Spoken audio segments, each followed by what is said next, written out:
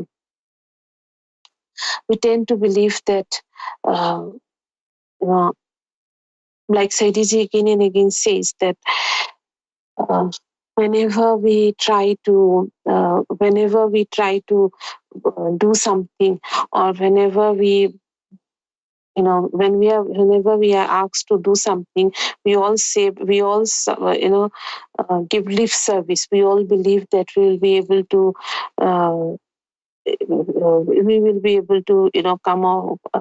come out successful, or we will be able to do whatever we are asked to do, or whatever we are believed to do. So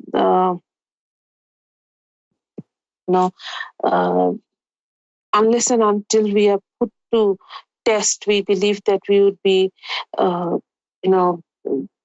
we can do it, and we can do it, and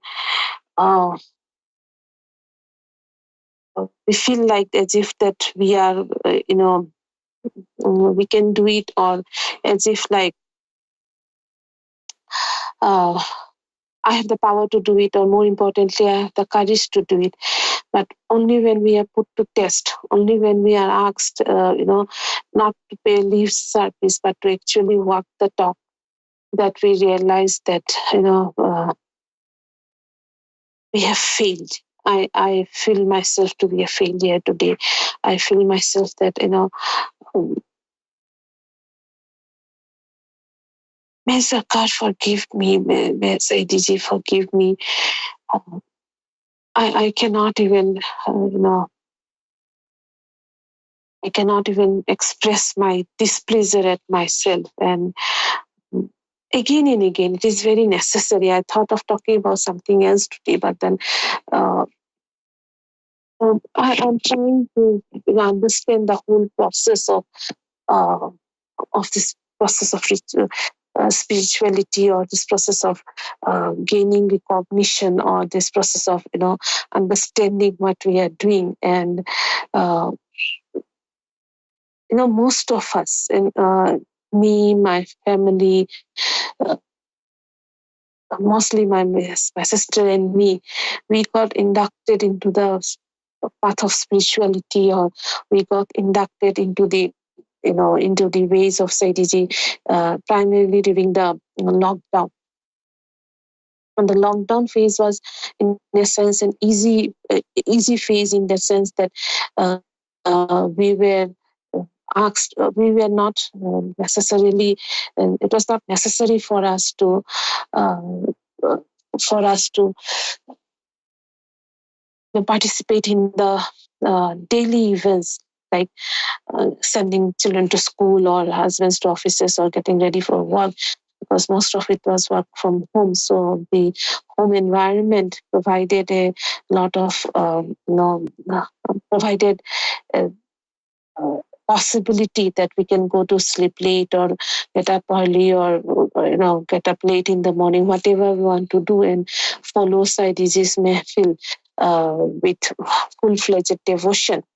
But something I realized at that point of time is that, because uh, I have often felt that I am disappointed with the ways of religion that I have been following, the ritualistic behavior of religion that I have been following, where namaz and the fasting is just a part of religion. And I most of the time I don't even know why am I doing it, except for the fact that it has been mandated for me to do, and that is why I'm doing it. Uh, what that entailed was that when I came into contact with ALRA TV, or when I came into contact with Saidiji, or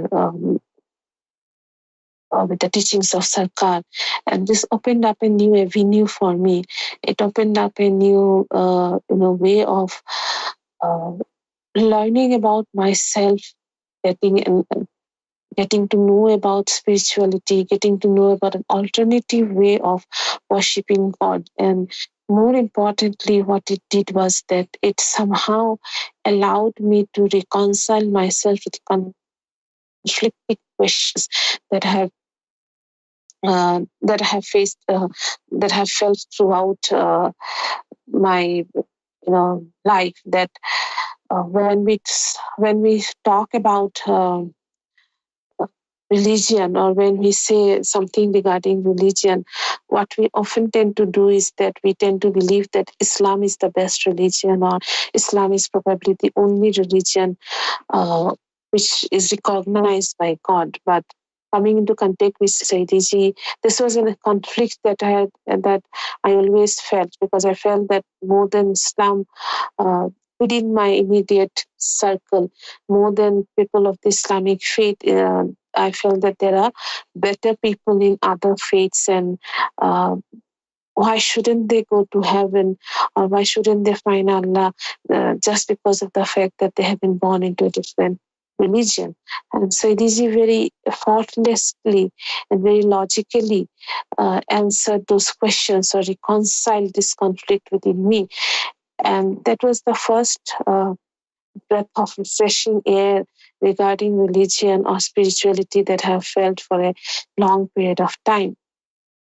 After lockdown, it was slightly more difficult to continue with the life mehfil and everything, given the fact that it's quite late in the India when not late, probably it's quite early in the morning if you consider the Indian Standard Time.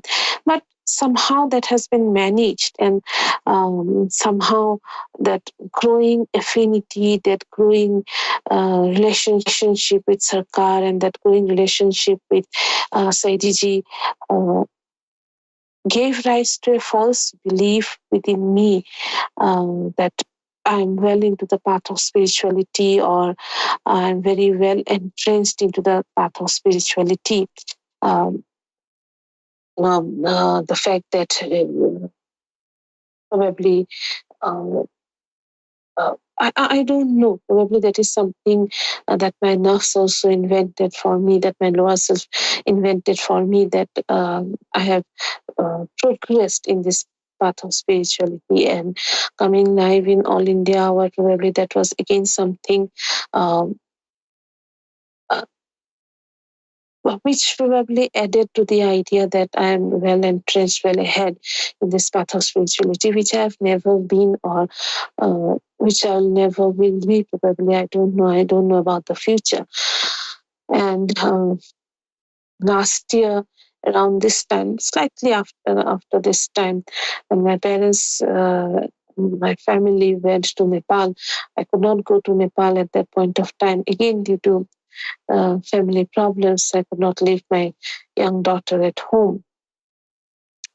And when they went and met Saidi, and I first talked to Saidi through a video call, I felt that, my somehow or the other, I felt that, my inculcation into spirituality is almost complete. I'm firmly in this path of spirituality, or I have come far in this path of spirituality, and probably um, that is that was a wrong step, or that was a wrong assumption, because uh, spirituality, coming into the notice of Sarkar or Saidiji, and gaining the benevolence of Sarkar and Saidiji is not something which comes so easily, or which would come so easily to uh, anyone like me, for that matter, because people have spent, like Sadhiji has said, that people have spent years and years earlier to gain this path, gain or move forward in this path of spirituality.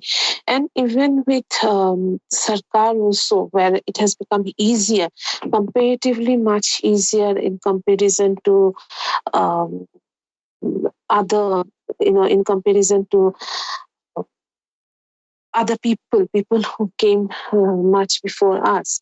Well, it is easier for us to, or even for sinners like me, to get inculcated in the path of spirituality and move forward in the path of spirituality. What it also meant was that for many people like me, probably it seemed a very easy path. It seemed a path that we can come and can go into it and do things easily. It's so easy. Basically the idea is that it's so easy because um, it does not necessitate going through the ritualistic process that religion entails, or does not necessarily ask us to perform rituals and rites that other religion, or even Islam also Islam also makes its followers do so. And that is probably one of the reasons why I had this false sense of security, that or there might be other people also like me who have this false sense of security, that we are well entrenched, well ahead in this path of spirituality, in this way of spirituality. And humility was probably somewhere missing in this whole scenario. I would not say missing, but then, like the idea that I have somehow come into this path, somehow, like Saidiji again and again says, that it is God who will give guidance, or God who will reject, and suddenly coming into this path of spirituality, and suddenly getting so much, it is like it is like the feeling of abundance for someone who has starved throughout their life, suddenly being served with so many things. And probably possibly because of that reason, it felt so good, it felt so right. And at the same time, again and again, I'm stressing the fact that it felt so easy, like in contrast to the tough, very tough uh, rituals of Islam. This felt very easy. This felt like this is something that I can do, or this is something that I can adopt or inculcate or intermix in my daily life, follow my daily worldly life, and at the same time do everything that I want to do in spirituality. And none of them are, and none of them are uh, clashing with one another and easy to follow on with our life if I want to. And this is probably where I went wrong, or this is probably where my ideas were wrong. Like Saidiji again and again and again said that the only thing that Sarkar wants is, this unwavering faith in Sarkar, this unwavering faith in Sarkar, and at the same time, this unwavering sense of duty towards Sarkar. But come what may, I will perform my duty, and I will, I will do whatever Saidiji or Sarkar asks me to do. Saidiji again and again said that whenever somebody says something about coming into the, folds of spirituality, Saidiji again and again says the only thing that you need to do is to take part in this mission, and they take part in this, in fathering the word of Sarkar to the whole world. And yesterday night, when the Jashn Shahi celebrations were taking part in London, I was just telling my sister that, see, when we look at the diversity of the people who have come here, uh, it's so difficult for me, despite being a teacher.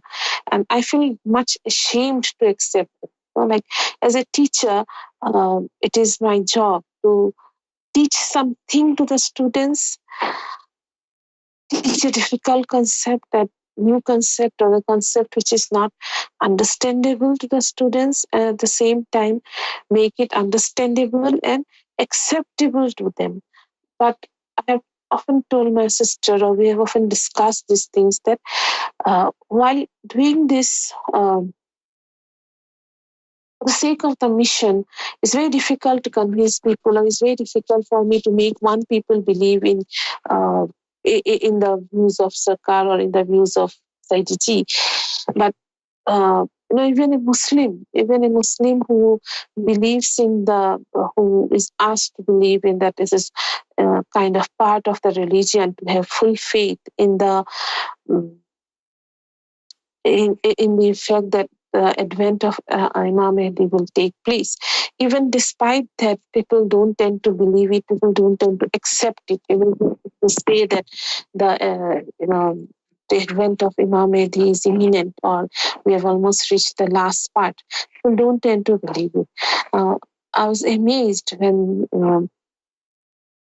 all these people from different parts of the world and from different religions came forward and became part of this big mission. And most importantly, in India, the two very opposite religion, Hinduism and Islam, how Saidiji united both these religions. And yesterday, when the celebration that took place at Mumbai, and how people from different faiths came in and congregated there, I was amazed at the convincing power of Sarkar and Saidiji, and the work that Saidiji has done over the years in order to bring people from different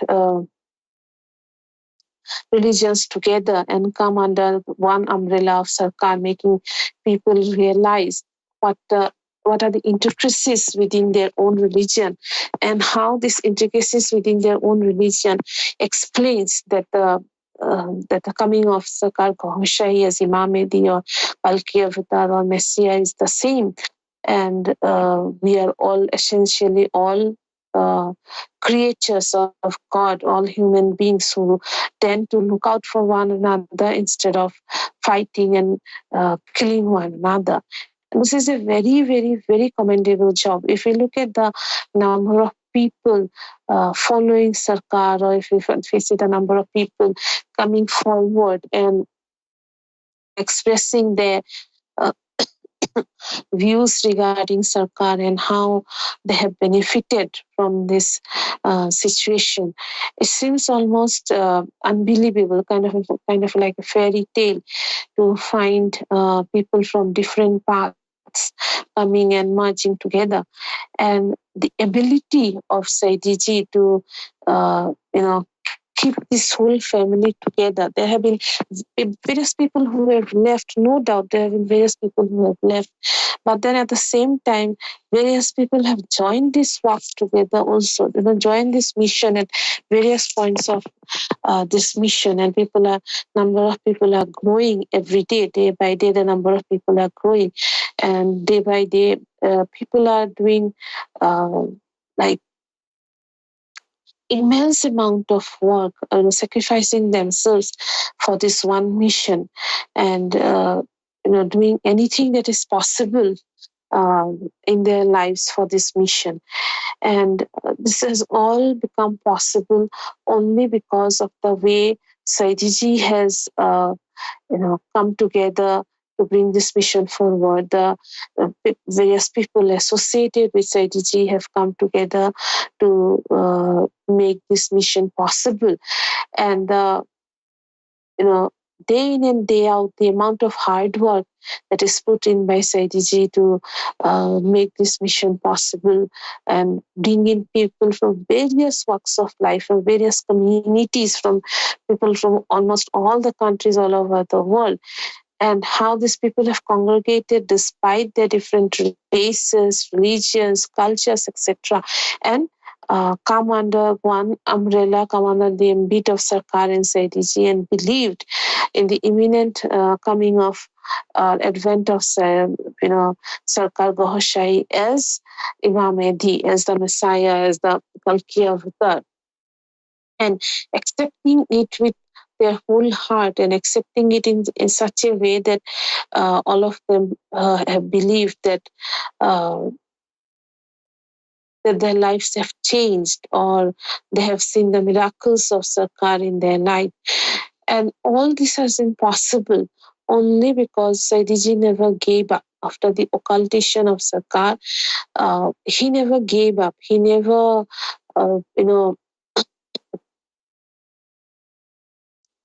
he never thought that, that Sarkar is not going to come back. That is the biggest, like the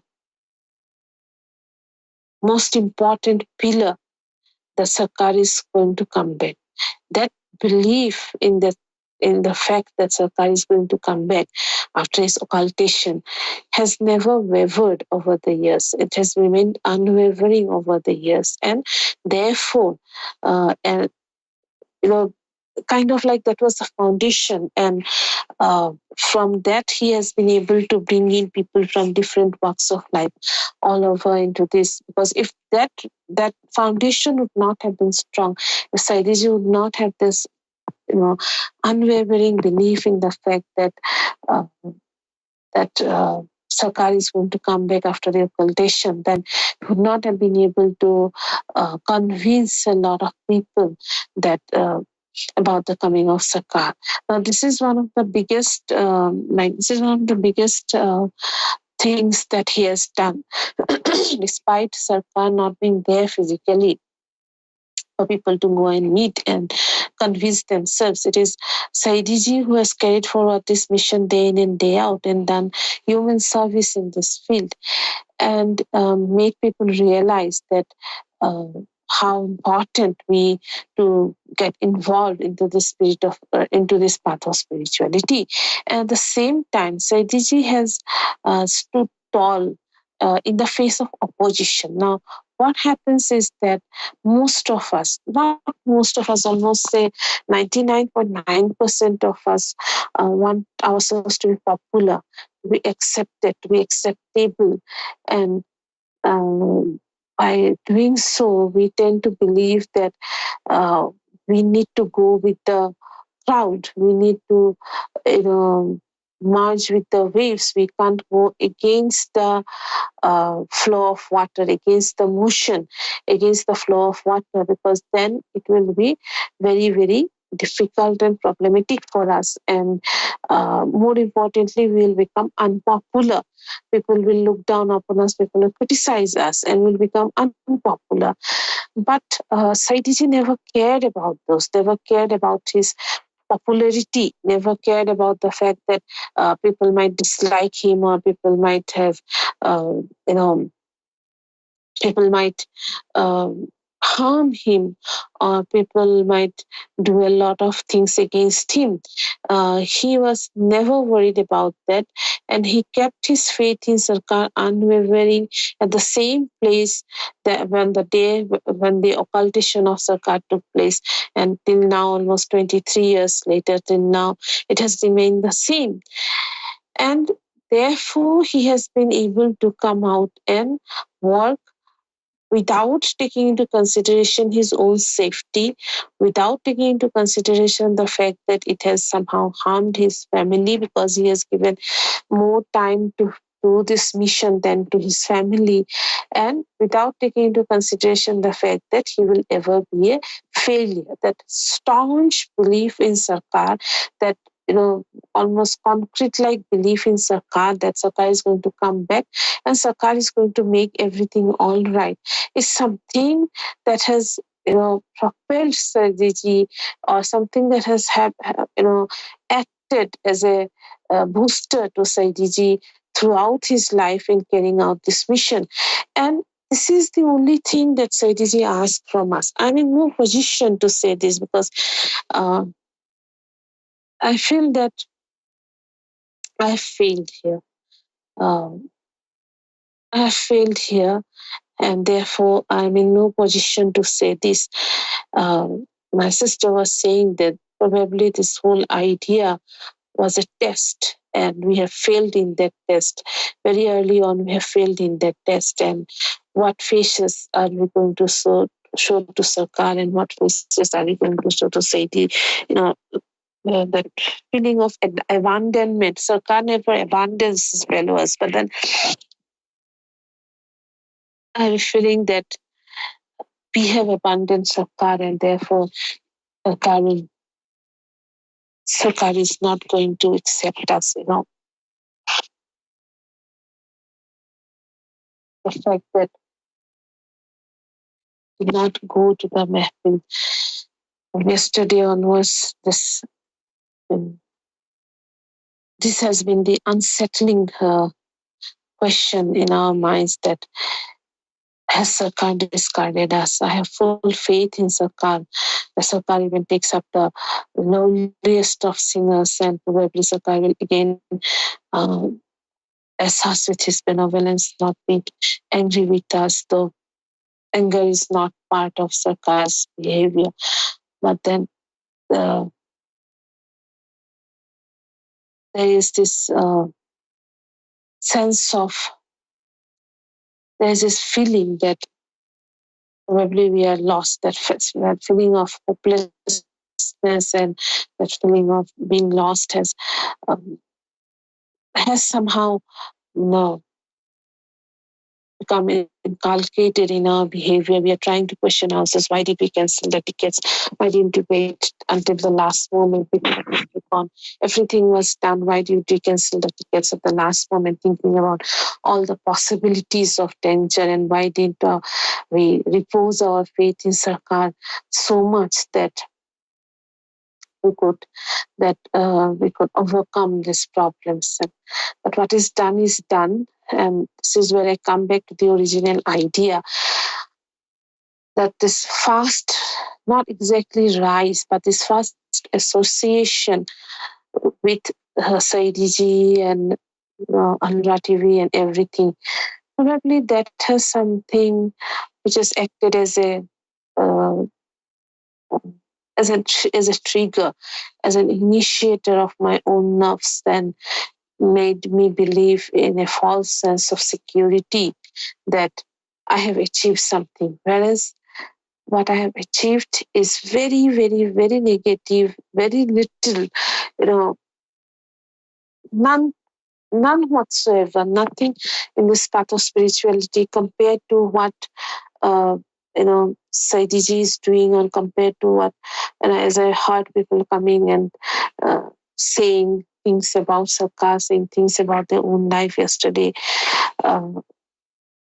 it felt like, I'm a very insignificant person, and how dare I believe that I have advanced in this path of spirituality or progress in this path of spirituality. It is something that I have been kind of gaslighting myself. I have been trying to gaslight myself into believing that I have advanced in this path of spirituality, or I have done something very great in this path of spirituality. It is nothing of that sort. And therefore, I realized, I was telling my sister yesterday when we were feeling very, very dejected. Uh, my sister was telling me today that people are posting pictures of the celebration, and when we did zikr with the children, or when we you baked a cake, when we made a cake, we could have posted pictures of it. And I said that by the time the evening approached and the Mumbai function was ongoing, I felt so dejected and angry with myself that I even forgot about the fact that we could have taken a video of the kids doing zikr with us, and uh, we celebrating with a cake for Sarkar, because somehow all these things seem so insignificant to the fact that I we really wanted to go to Mumbai and we missed out. We did not miss out. Miss out is the wrong word. We did it to ourselves. We canceled the tickets, and therefore we are the ones who did this to ourselves. We lost the opportunity. We had this golden opportunity in our hands to go and mingle with everybody from MFI and um, give honor to Saidiji's words when he said that the function this time, the Jasneriyas, will be held in Mumbai by all the Indians, and somehow we did not do that. Therefore, I realized that the path to spirituality is not an easy one. We, we tend to, we believe, we envelop ourselves with a false sense of security. We envelop ourselves with this belief that I am quite ahead of others, or I'm quite, I have done a lot of things in this area, and therefore I'm advanced. And yesterday's incident and the fact that both my sister and me, we could not gather the courage when we came to know about that there might be untoward incidents there at Mumbai. The moment we came to know about it, we, sidetracked. We felt that it is very important that we don't go there. And then after we canceled the ticket, somehow that realization, the sense of doom came in, that why did we do it? Um, because we could have just said that come what may, Sarkar is going to bless us and Sarkar is going to keep us safe. So when we ask for the benevolence of Sarkar, or when we ask that Sarkar helps us even in the smaller things of life, so why didn't we feel that we can just bestow, we can just, keep our faith, or hand over our uh, lives into Sarkar, for Sarkar, and let him take care of it, whatever happens, come what may. But this did not happen. This did not happen. And the sense of disappointment and dejection, probably I'll carry with myself my whole life, the sense of dejection and disappointment, not with anybody else, but with myself, my sister and me. Both we are questioning our motives, we are questioning our association with this path of spirituality. We are questioning our own faith in this path of spirituality. And do we really deserve to be this? I'm feeling almost ashamed to be here on All India Hour, but I told my sister I have a flight very early tomorrow morning. It's already tomorrow here. But I told my sister that I have realized one very important fact, that mere lip service to the fact that, yes, I'm going to devote my life to Sarkar, or I'm going to devote my life to Saiji, and I will do this, I will do that, is not going to do anything in the path of spirituality, or is not going to make us come forward in the path of spirituality. We need to walk the talk, and we need to walk the hard talk. Like, it's not something. Why do we restrain or constrain ourselves? What is there because of which we are restraining or constraining ourselves? Our husbands not allowing us, or uh, uh, something untoward. But like, I felt that this time around, everything was in place. There was no question of husband not allowing us, or um, there was no question of anybody else dissuading us, asking us not to go. But we ourselves, call myself, I've never felt a coward in my life. I'm feeling very cowardly today, especially since yesterday onwards, that I could not repose my faith completely on Sakar and go and take part in the activities. But I told my sister that the only silver lining that I can take from this incident is that it's very necessary at certain points of time in our life that our nerves be hurt as much as possible, that our nerves be given a big blow. And only when our nerves is given a very big blow, and we realize how insignificant we are, or when we realize that we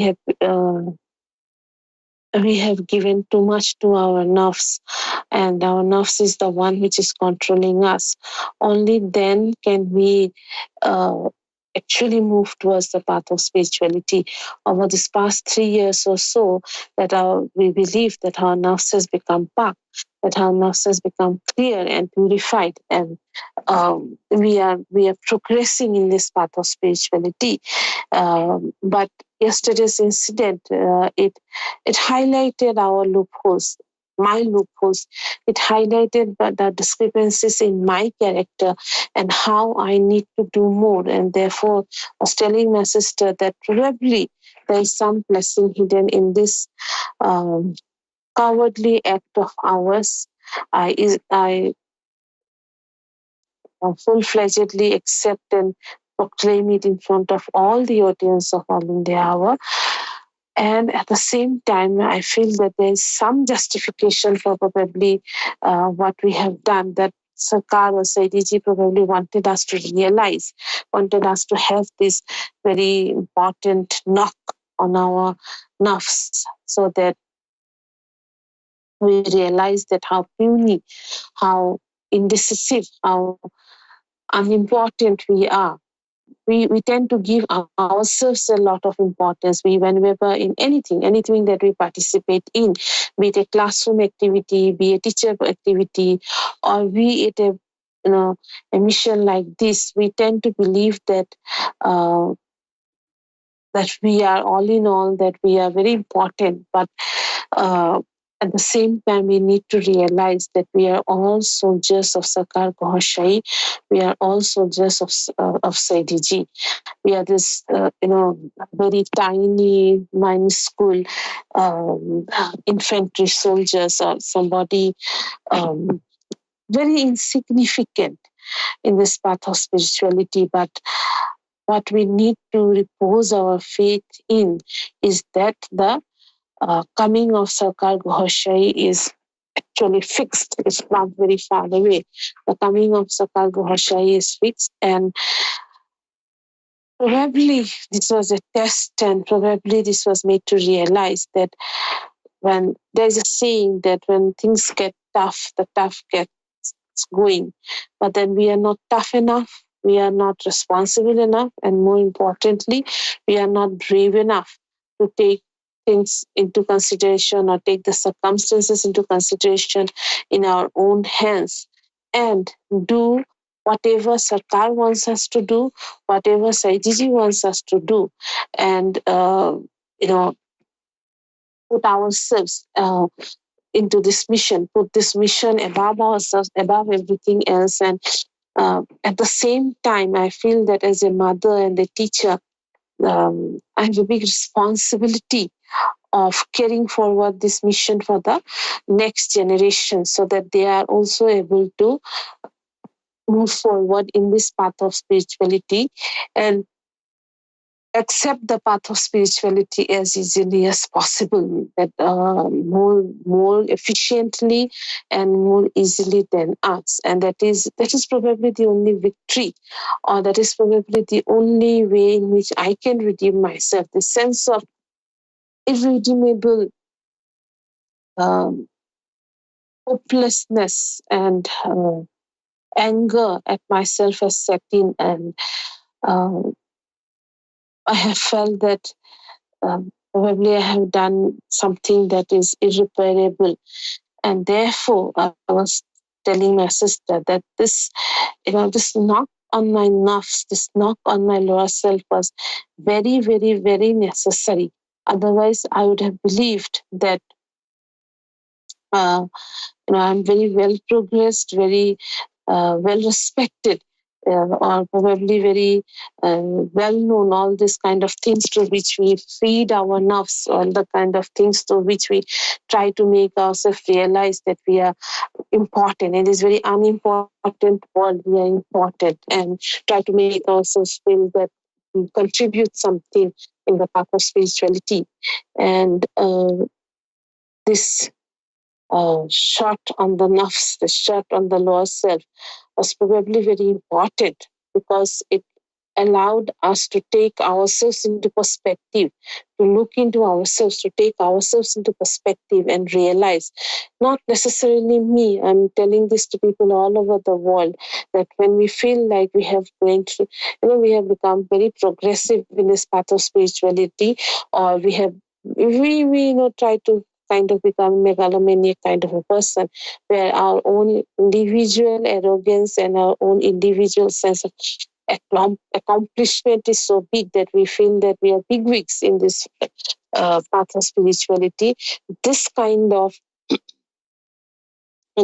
humiliating, this kind of not humiliating, this kind of humility inducing events are necessary because it puts things into perspective, because it allows us to realize that we are very insignificant, we are very unimportant, and at the same time, um, uh, we need to know, unless and until we have a very hard shot on our nerves.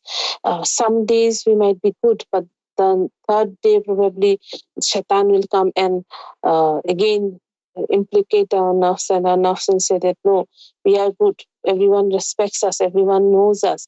Though at least the worldly people, they respect us, they know us, and therefore we are some kind of important people in this world. But we need to realize that all these things that by through which we make ourselves feel important are fake. The only things which can make us feel important, or the only thing through which we can contribute to the path of spirituality, is by is by uh, taking part in the mission activities with our brain and heart and everything, with our body, brain, and heart, with the last bit of strength that we have within us, and try to bring forward Saidji's philosophy, which is especially derived from Sarkar's philosophy, into this world, and make the people realize the beauty of Sarkar's philosophy, the beauty of Saidji's philosophy, the most unifying factor of Saidji's philosophy, or the most unifying factor of Sarkar's philosophy, while all the other religious leaders in the world are on the point of dividing people. It is only Saidji who is following in on Sarkar's path to to make ourselves realize that the uh, betterment of the world does not lie in disunification or making the people fight amongst themselves, but rather in in uniting the people, rather in be able to call a spade, even if it is of our own religion, and therefore make people realize that religion is important. And only when you are religious by nature, uh, you know, religious, not, I'm not talking about it in the dogmatic or in the very conservative sense. Religion in the way as it is spread by Sarkar, as it is taught by Saidji, that acceptance, loving of all people, that acceptance, that loving of all people, the fact that people all over the world are made similar, and we need to accept that similarity. We need to or rather we need to accept the dissimilarity, that people all over the world are not similar, that people's religions are not similar, that people's cultures are not similar, that people's languages are not similar. And we need to accept that uh, the, uh, the differences amongst ourselves, and move forward in life despite the differences within ourselves. And nobody in this world has done this kind of things except for Sarkar Gohar Shahi, where he has tried to unify everyone, irrespective of the kind of religion that they're practicing, or irrespective of the kind of place that they have come to. And making people realize that the only path ahead is through spirituality, and is to give everything to this path of spirituality, is to think ourselves, is to lose ourselves in this sea of spirituality, and uh, move forward with this mission of Sarkar and Saidji at what cost, at any cost to ourselves. What I've realized over the years is that the last 3 years or so, the Saidji is sacrificing so much. Saidji is sacrificing his personal life. Saidji is sacrificing his professional life. Why? So that he could bring forth the message of message of Sarkar to people. But in doing so, or while doing so, it is a difficult job. People will not be very happy with what we are doing. People will be hostile to us approach, or people will just make laugh of us and go away.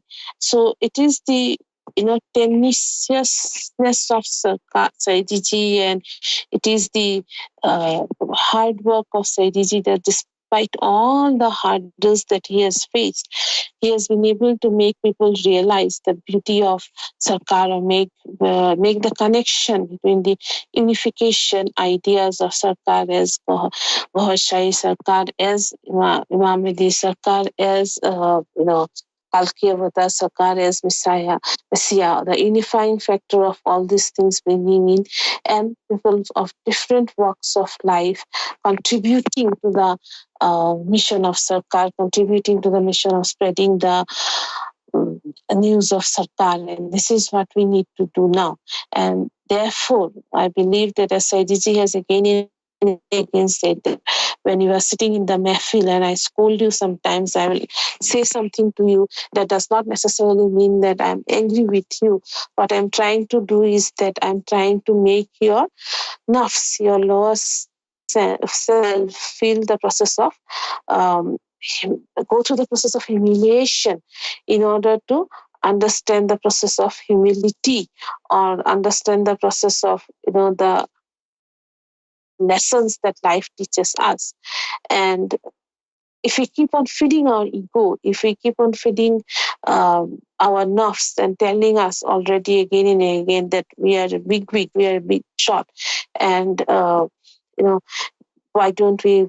Why is it needed of me to go outside and preach about Sarkar or preach about Saidiji? They are doing it. It is their responsibility. They are doing it, and let them do whatever they want. This ideology, this idea is never going to make us come forward in the path of spirituality. What is very, very necessary when we move forward in the path of spirituality is to lose ourselves, lose our identity, lose our, lose our sense of respect, lose our sense of, the ability that I have the ability to do something, that I have two hands and 2 feet, and I have the ability to do something. That I am the one endowed and bestowed by Allah with all the powers to do something. And therefore, uh, you know, if this has been allowed to me, let me use it for the betterment of this human race. How? How are we going to use it for the betterment of the human race? By making them jikr kalbi, by making them realize that Sarkar is there for everyone. He's the man on the moon, is the man on the sun. Sarkar is there for everyone. And if possible, we try to uh, lose ourselves in this uh, process of taking forward this mission. And this sense of humility is very, very important. We need to lose sometimes in order to find ourselves sometimes. And here in this case, in yesterday's case, I felt that this loss was not something which was caused by any other people. This loss was caused by us. And because of this loss, the biggest loss that could have ever happened is that we could not go and meet other MFI members from India. We could not go and take part in this very large celebration of Sarkar Bahashahi's birthday. And the kind of celebration that took place in London also makes you realize that how puny, how unimportant, and how inconsequential we are in this large scheme of things. And we keep on thinking that as men, we are very important. As men, we are very, very like, we have come to this world and everything is here to cater to our taste. So everything here is made to so that things can become comfortable for us. But we will leave this comforts, we will leave all these worldly materials one day when somebody once told me, and I really like the idea, that a coffin does not have a pocket. So nobody carries anything with him or her when they die. So ultimately, when we are all going to die one day, so this fight over the things that we have in our life, the fight over religion, the fight over land, people marrying one another, etc., etc., all kinds of things, and all this, chaos, all this, the wars and everything that has been going on in the world, all of this can come only with all of this will end only with the coming of Sarkar ALGohar Shahi and Saidiji acting together. And therefore, we as soldiers of Sarkar Gohar Shahi, we as soldiers of Saidiji, we should not lose heart. I have myself done it, and I cannot seem to reconcile myself to the idea or allow myself to be in the idea that I need to change this process, whatever is going on. I need to change. I need to bring about a change.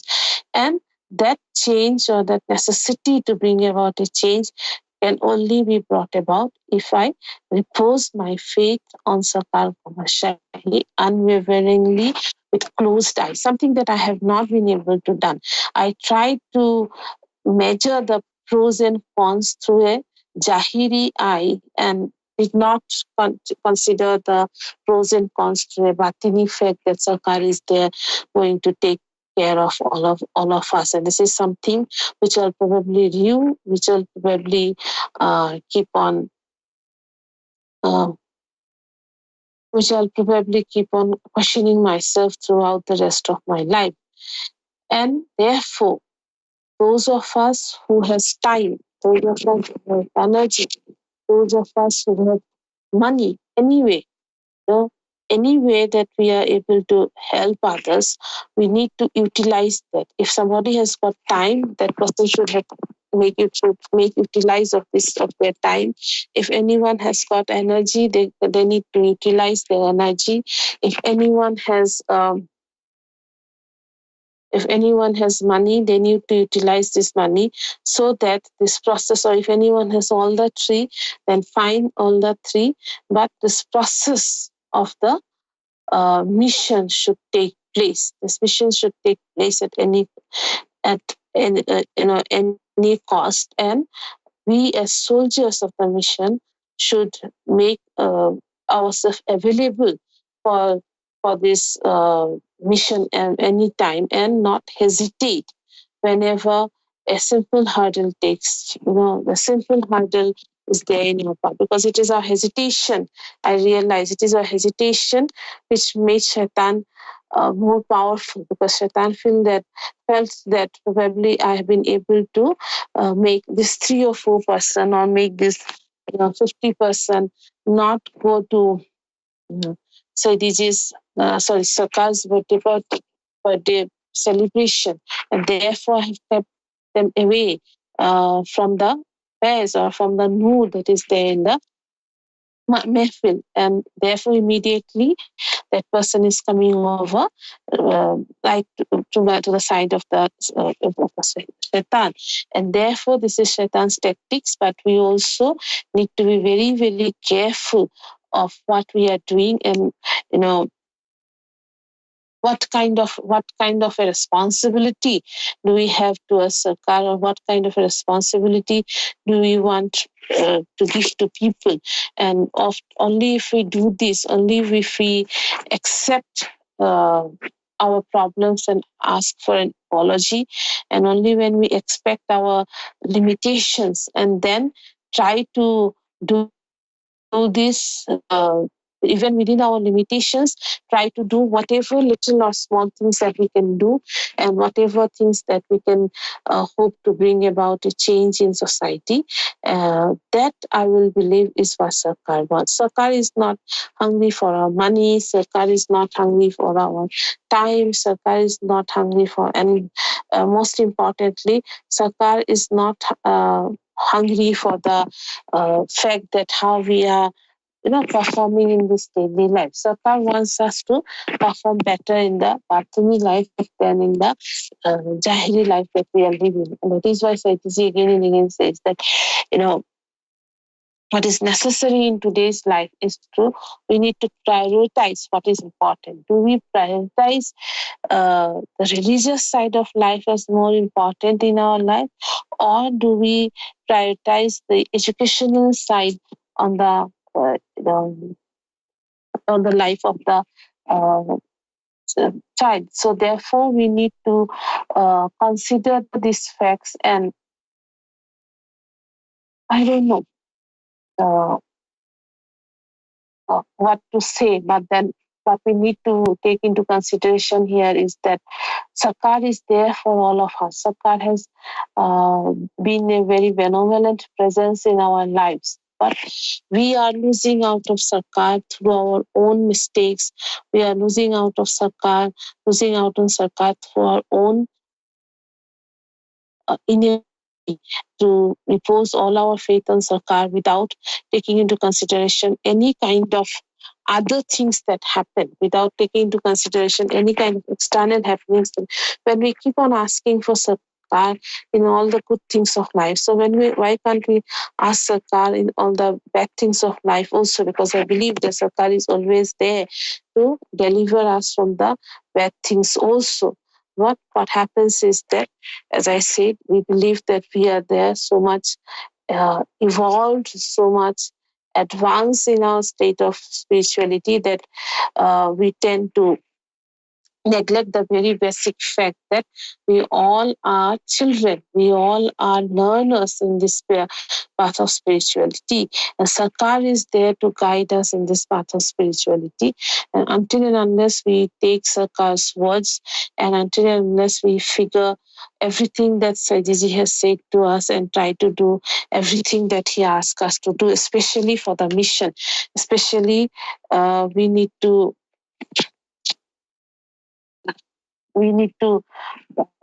move forward this mission, not necessarily only in the form of lip service, but more importantly, in a physical form where more and more people uh, engaged with the zikr of Sarkar, engaged with the kind of life Sarkar preached, and become part of this very large mission, which is going to take part, which is going to reveal itself with the relevance of Isa alayhi salam, or Prophet Jesus Christ, and with Sarkar coming in, fighting together the injustices of the world through the through his association with Isa alayhi salam, or Isa Nabi, or Jesus, Prophet Jesus Christ, and therefore going on to to not rule the world, but make the world a better place to be in, not necessarily impose Islam on the people, but to make people realize that we all are one. And this is the message of Sarkar that needs to be reiterated again and again. And this is, the kind of the USP of Sarkar, that that Sarkar is probably the only spiritual, say, guru or spiritual guide who has give forward the idea that we are all actually alike, and despite the fact that we have different religions, we are all actually alike, and therefore we need to bury the hatchet within us. We need to bury the discomfort that we have within us, and take forward this mission of Sarkar as much as possible.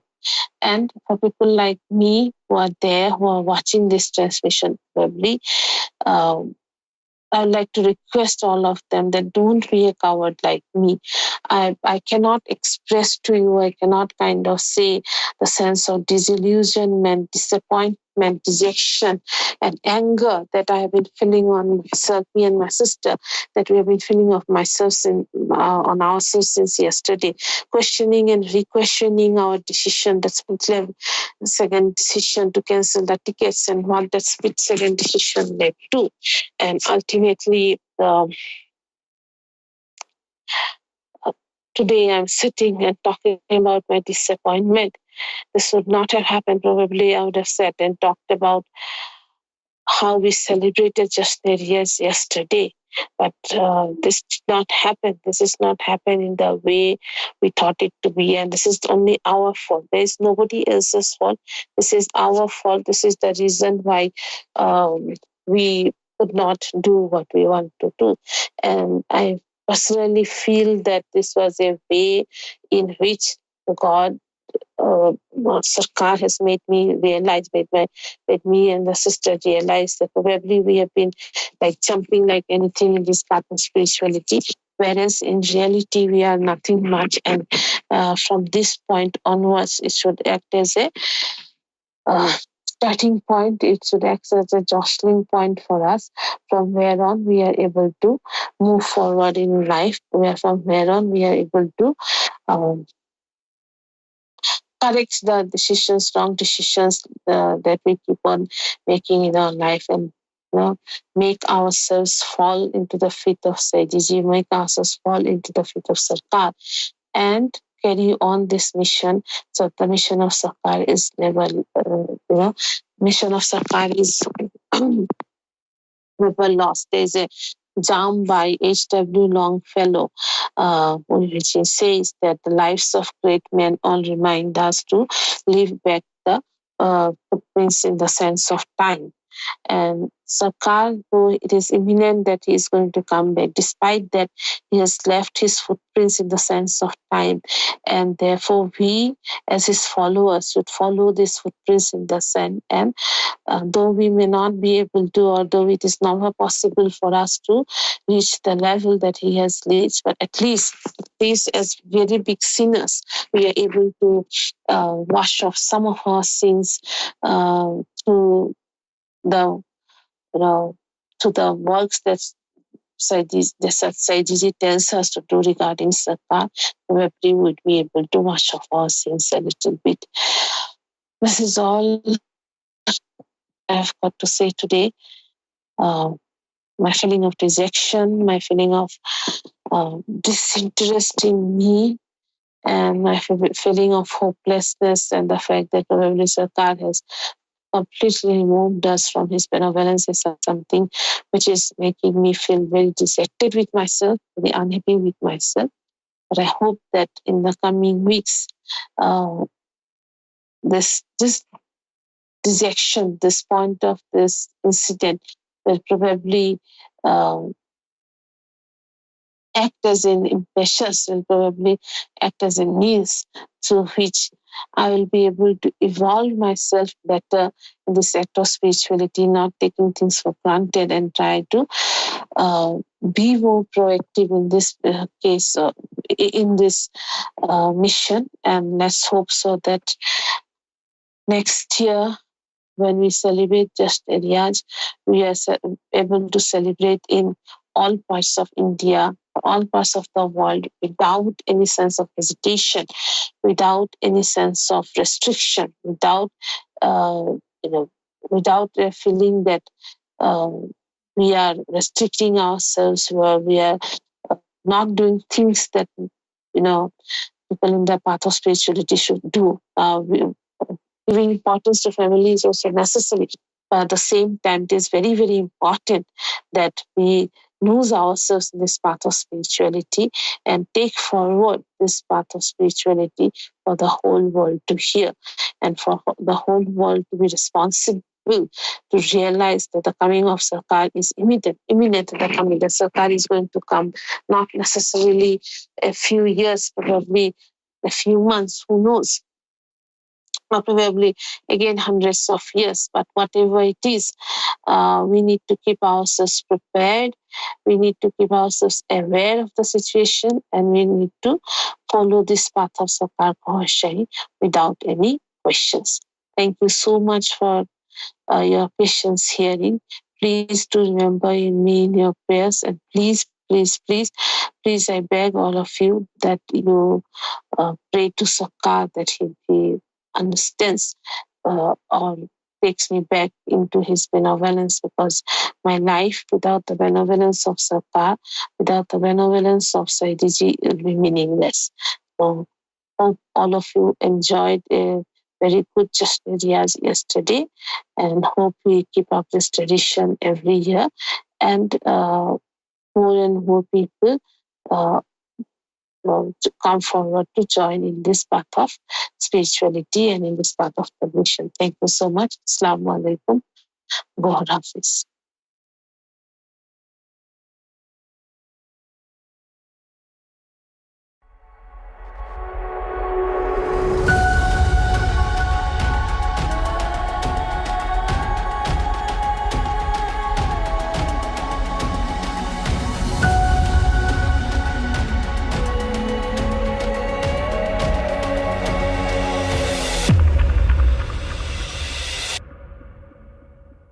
You are watching ALRA TV.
کوئی سلیقہ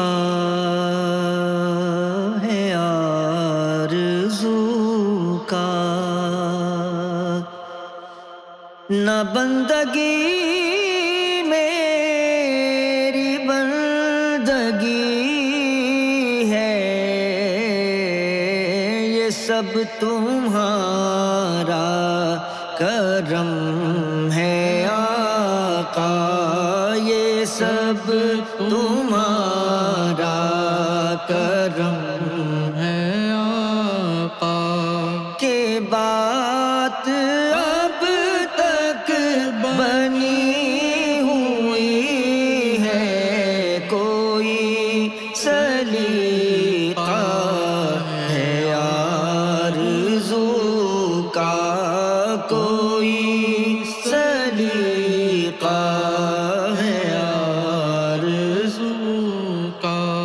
نہ بندگی میری بندگی ہے یہ سب تمہارا کرم ہے آقا یہ سب تمہارا کرم ہے آقا کہ بات اب تک بنی سب تمہارا کرم ہے آقا کسی کا احسان کیوں اٹھائیں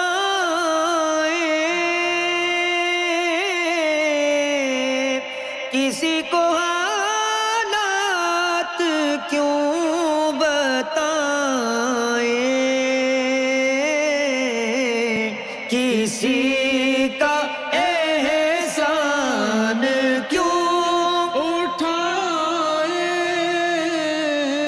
کسی کو حالات کیوں بتائیں تم ہی سے مانگیں گے تم ہی دو گے تم ہی سے مانگیں گے تم ہی دو گے تمہارے در سے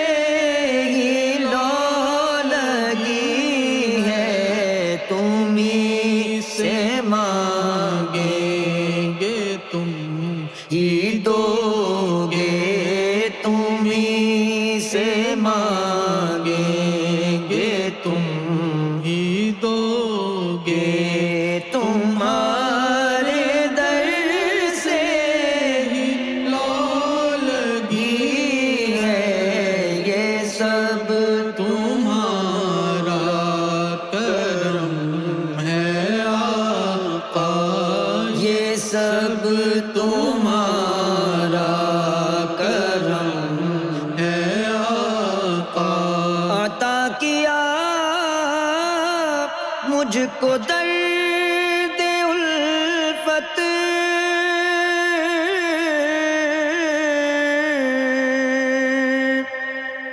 عطا کیا مجھ کو درد الفت، کہاں تھی پرخطا کی قسمت، عطا کیا مجھ کو درد الفت، کہاں تھی مجھ پرخطا کی قسمت، میں اس کرم کے کہاں تھا قابل، میں اس کرم کے کہاں تھا قابل، حضور کی بندہ پروری ہے، میں اس کرم کے کہاں تھا قابل، میں اس کرم کے کہاں تھا قابل، حضور کی بندہ پروری ہے، یہ سب تمہارا کرم ہے آقا، یہ سب تمہارا کرم ہے آقا، شعور و فکر و نظر کے دعوے حد تعین سے بڑھ نہ پائے، شعور و فکر و نظر کے دعوے حد تعین سے بڑھ نہ پائے، نہ چھو سکے ان بلندیوں کو، نہ چھو سکے ان بلندیوں کو، جہاں مقام محمدی ہے، نہ چھو سکے ان بلندیوں کو، نہ چھو سکے ان بلندیوں کو، جہاں مقام محمدی ہے، یہ سب تمہارا کرم ہے آقا، یہ سب تمہارا کرم ہے آقا، تجلیوں کے کفیل تم ہو، مراد قلب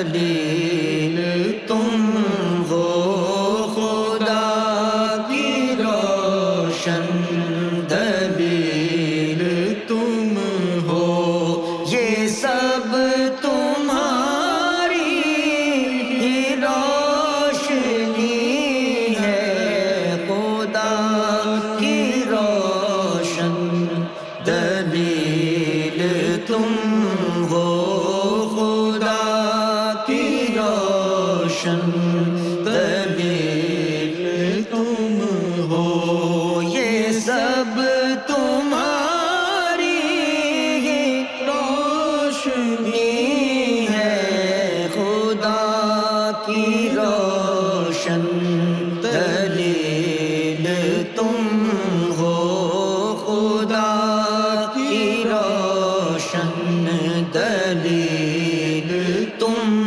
ہو یہ سب تمہاری ہی روشنی ہے یہ سب تمہارا کرم ہے آقا یہ سب تمہارا کرم ہے آقا کہ بات اب تک بنی ہوئی ہے یہ سب تمہارا کرم ہے آقا بشیر کہیے نذیر کہیے انہیں سراج منیر کہیے بشیر کہیے نذیر کہیے انہیں سراج منیر کہیے جو سر بسر ہے کلام ربی جو سر بسر ہے کلام ربی وہ میرے آقا کی زندگی ہے جو سر بسر ہے کلام ربی جو سر بسر ہے کلام ربی وہ میرے آقا کی زندگی ہے یہ سب تمہارا کرم ہے آقا یہ سب تمہارا کرم ہے آقا عمل کی میرے اساس کیا ہے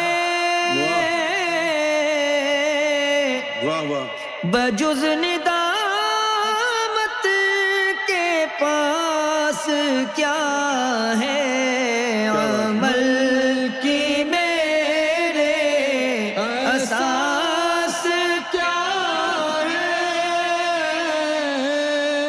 بجز ندامت کے پاس کیا ہے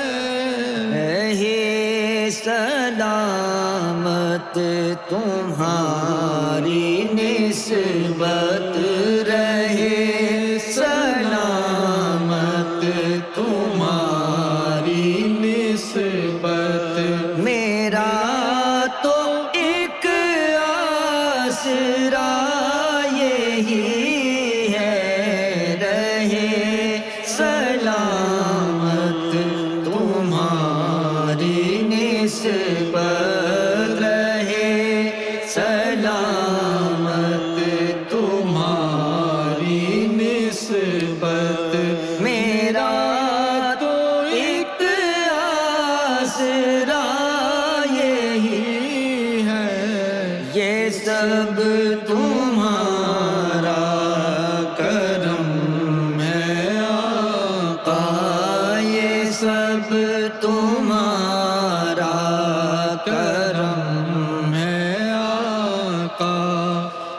بات اب تک بنی ہوئی ہے.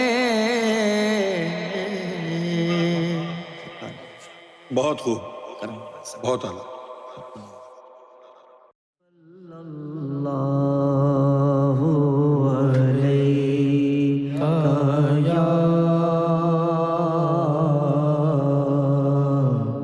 یا رسول اللہ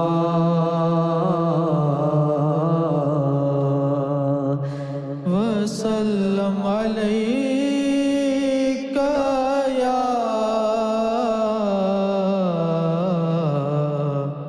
حبیب اللہ.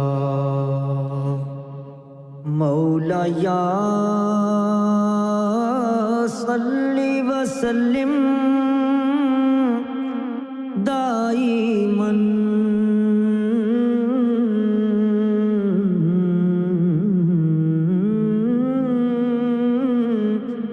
ابداً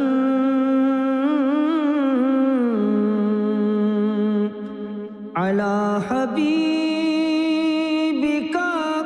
خیر الخلق کلہم.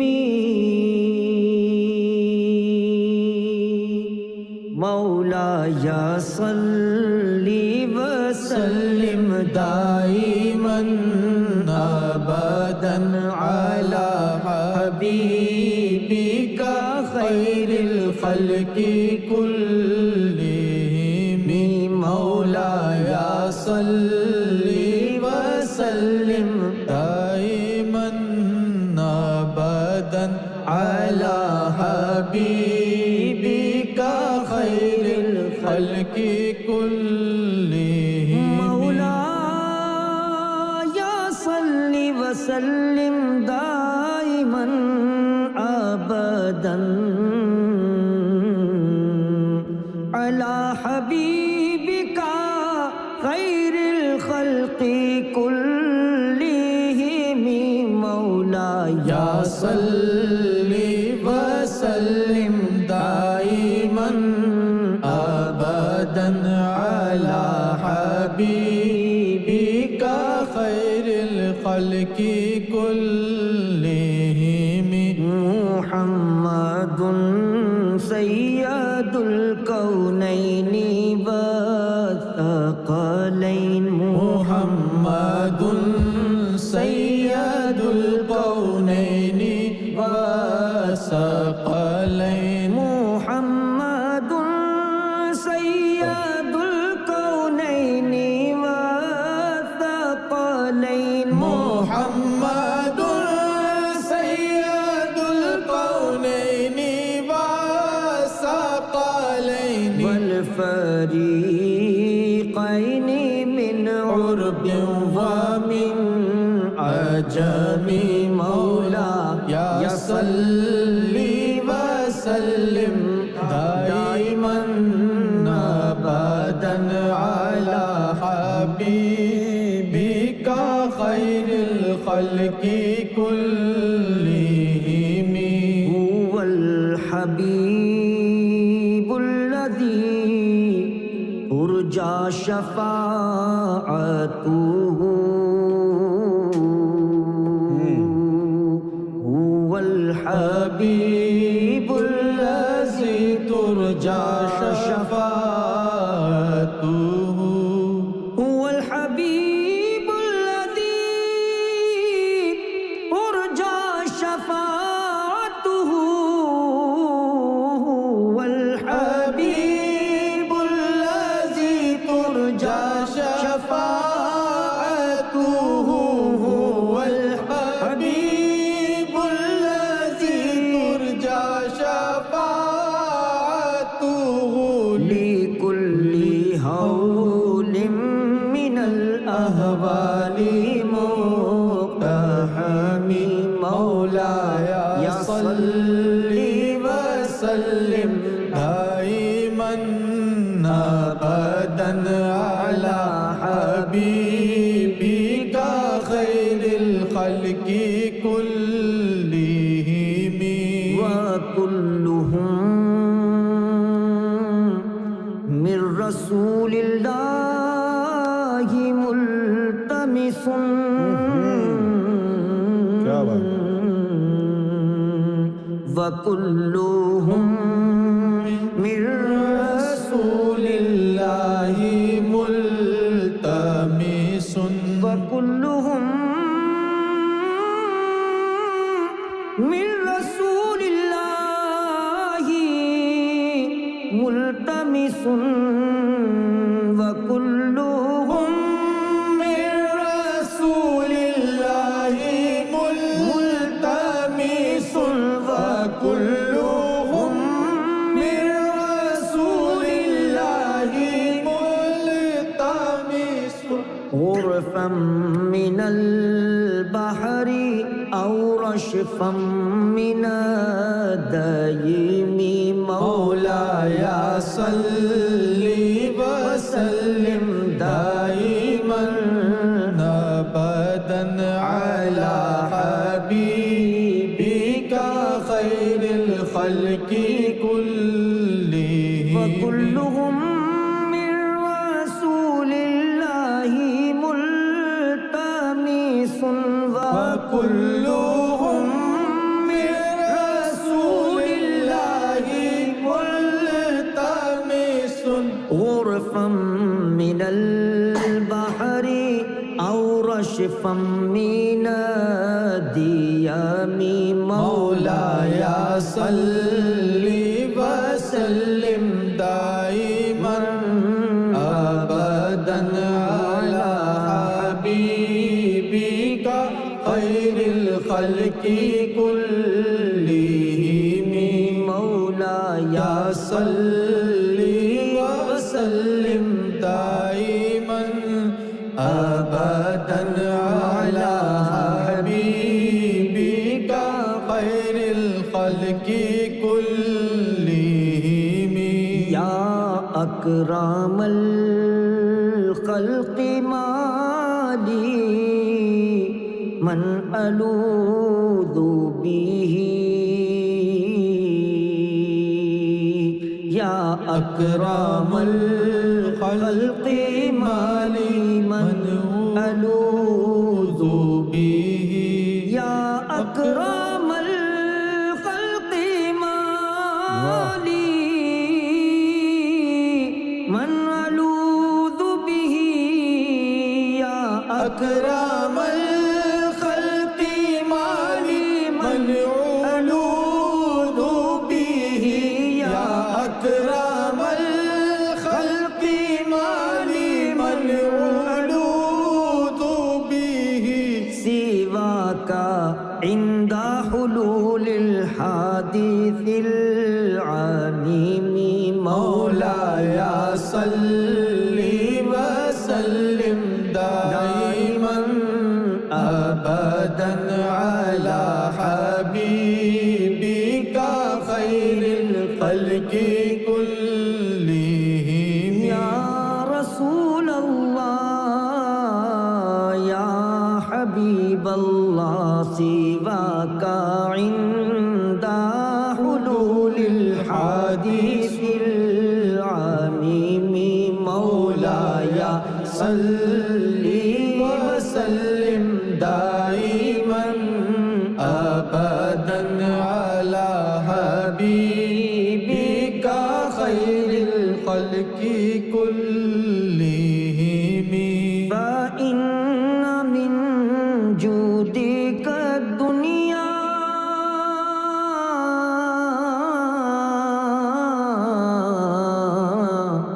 وضرتها فإن من جودك الدنيا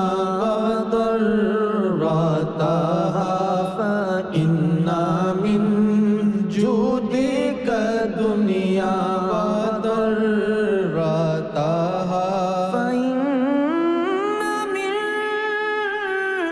جودك الدنيا وضرتها فإن من جودك الدنيا وضرتها فإن من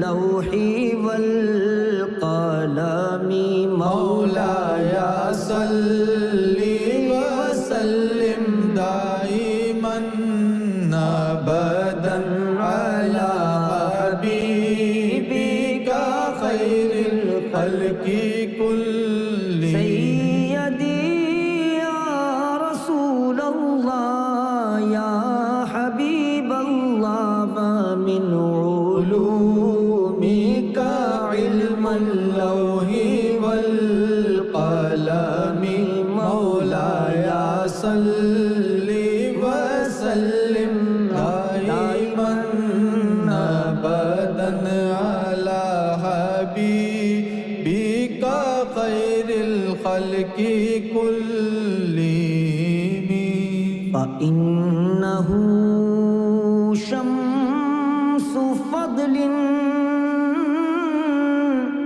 هم كواكبها يا رسول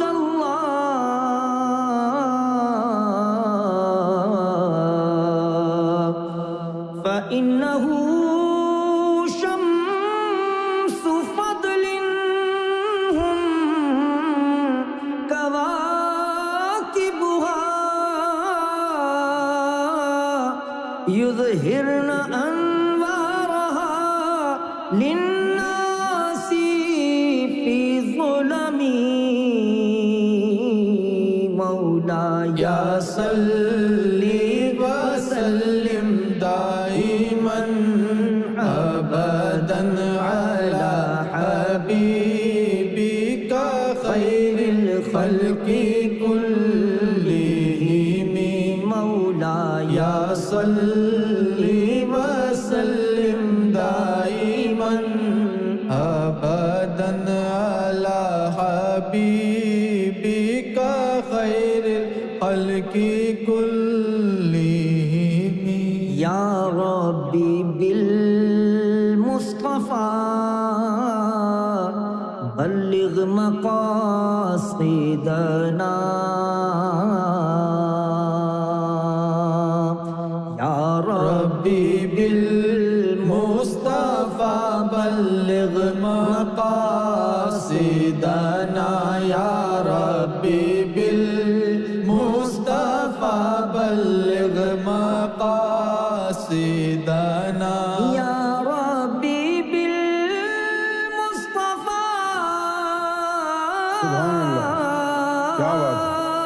بالمصطفى بلغ مقاصدنا